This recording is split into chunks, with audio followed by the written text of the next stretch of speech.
Hello everyone. A major development in the Middle East as Israeli special forces have launched daring raids in Lebanon, striking Hezbollah positions in what appears to be the groundwork for a potential ground invasion. With tensions already boiling, these targeted operations are aimed at disrupting Hezbollah's military infrastructure, signaling a serious escalation in the conflict. Could this be the prelude to an all-out confrontation? Let's break down what's happening and what it means for the region. The timing of this action is notable, especially since a ground invasion could be imminent. It raises questions about how Israel is calculating its military strategy in this conflict. Are these operations meant to weaken Hezbollah significantly before a larger confrontation? Additionally, Israel is reportedly gearing up for a limited ground campaign in Lebanon, significantly smaller than the 2006 war against Hezbollah. According to an anonymous U.S. official cited by the Washington Post, this new offensive would aim to dismantle Hezbollah's militant infrastructure rather than pursue a full-scale invasion. Israeli military sources have echoed this view, emphasizing that the operation will focus on minimizing Hezbollah's ability to launch attacks from Lebanon.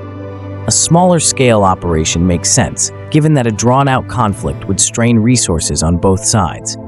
But does a limited approach mean Israel expects less resistance, or are they avoiding a prolonged engagement for other strategic reasons? The northern border with Israel is allegedly the target of Hezbollah's command centers and weapon sites by elite Israeli soldiers.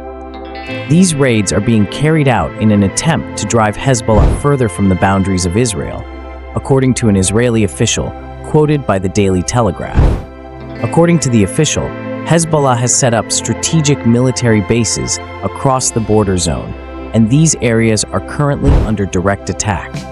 Focusing on command and control centers shows that Israel is aiming to dismantle Hezbollah's ability to organize effectively.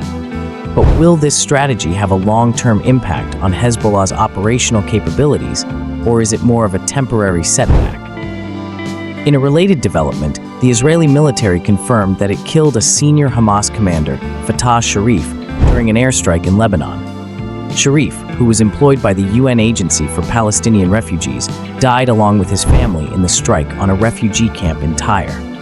UNRWA has confirmed Sharif's employment and placed him on administrative leave earlier, although he had not publicly revealed his ties to Hamas. It's concerning that a senior Hamas figure was working within the UN system. This raises larger questions about UNRWA's vetting processes and whether the agency is aware of all the affiliations of its employees. UNRWA has been criticized in the past for not effectively removing Hamas operatives from its ranks, and this latest revelation has sparked renewed scrutiny. The case of Fatah Sharif has reignited discussions about the role of the UN in areas where militant groups are active, leading to calls for reform within the agency. This incident will likely fuel ongoing debates about UN neutrality in conflict zones. Should UN agencies tighten their hiring policies to avoid situations like this?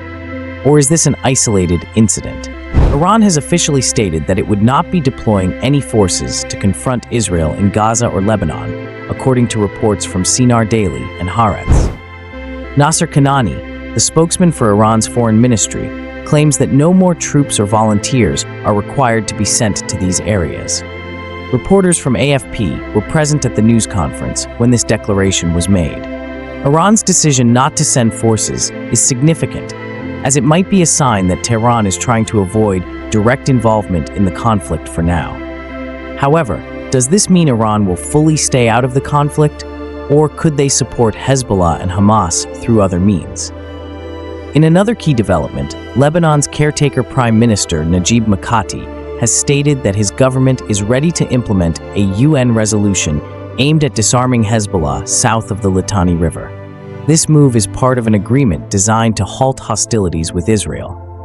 Mikati reaffirmed Lebanon's willingness to enforce UN Security Council Resolution 1701, which calls for the deployment of the Lebanese army in the region south of the river. Implementing Resolution 1701 could be a major step towards stabilizing southern Lebanon, but it's unclear how effective this will be, given Hezbollah's entrenched presence in the area. Will Lebanon be able to enforce this resolution without facing resistance from Hezbollah.